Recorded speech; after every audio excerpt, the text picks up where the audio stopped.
This morning, we have another great keynote speaker. Dr. Michael Echols is with us this morning.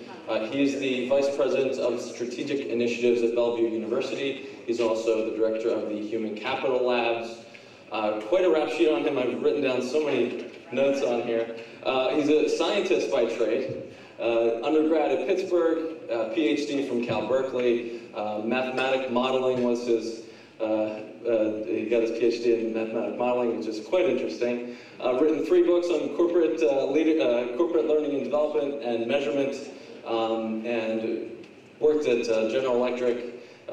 Quite a great past. He's going to shed some light on some measurement initiatives today and tell you what he does now. So please help me welcome Dr. Michael Echols.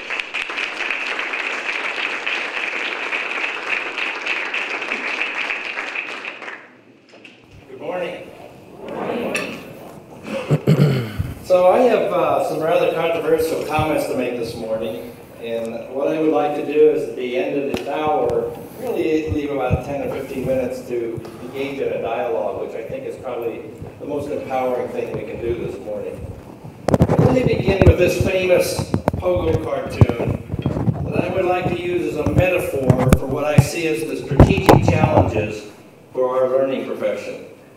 Now, for those of you who may not be familiar with Pogo, Pogo was set in the Okefenokee Swamp, and the characters were engaged in social and political satire delivered by funny animal characters, which you can see here. This is actually the original cartoon. The Pogo comic strip stopped running in 1975, and as I put this talk together, I reflected on the fact that many of you in the room probably never even saw the strip. Indeed, for those of you that are very young, you probably didn't see the strip because you don't read newspapers. I have 4 sons, none of them read newspapers. And so it's kind of a dual aspect of the lineage of the cartoon and the fact that it appeared in newspapers, both of which are kind of passing into a different generational aspect. But it's still very germane to what we want to discuss here today.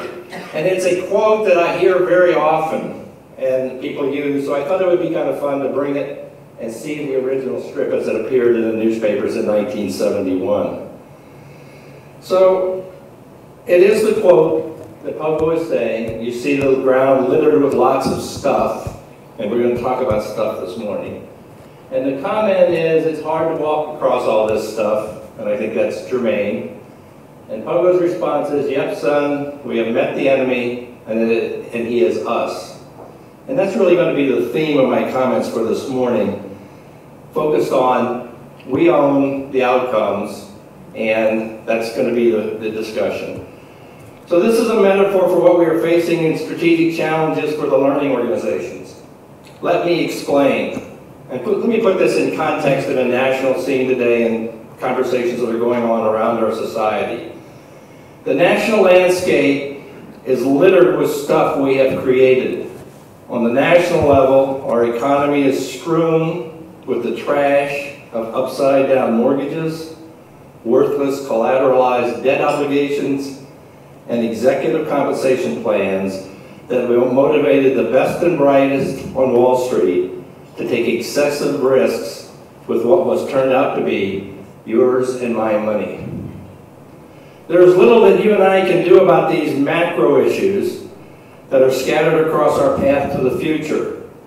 But within that pile of stuff scattered at Pogo's feet in the strip are many things that we can address and a need to deal with as learning professionals.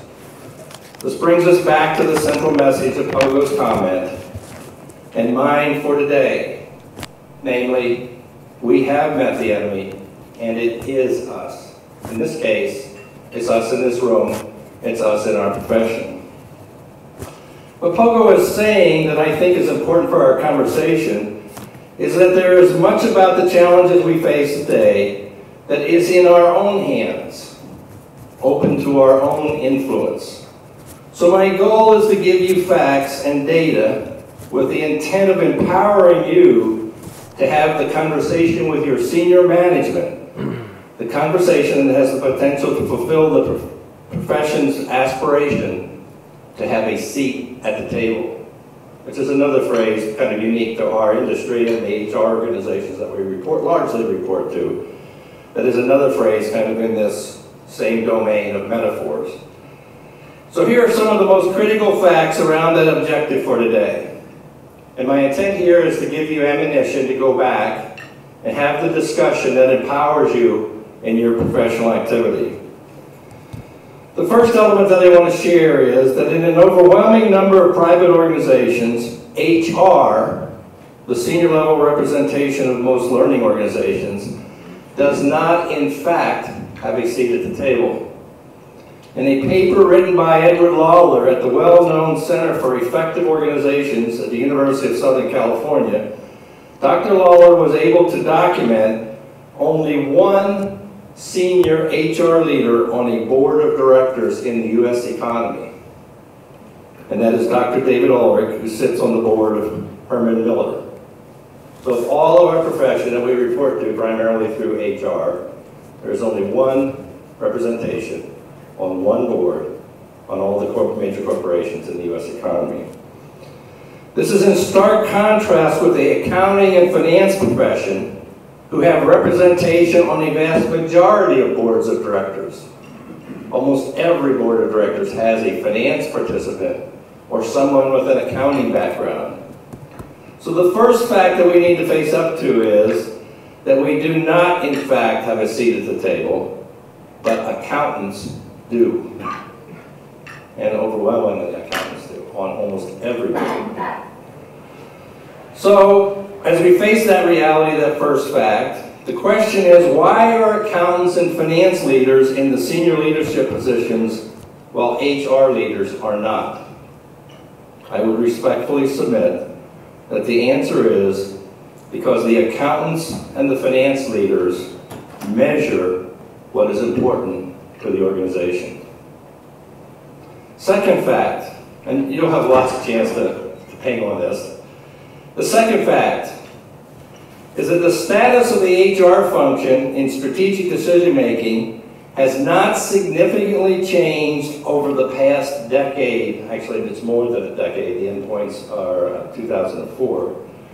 In a question to HR professionals about what they actually do, the responses to the issues of that survey dealt with serving as a strategic partner.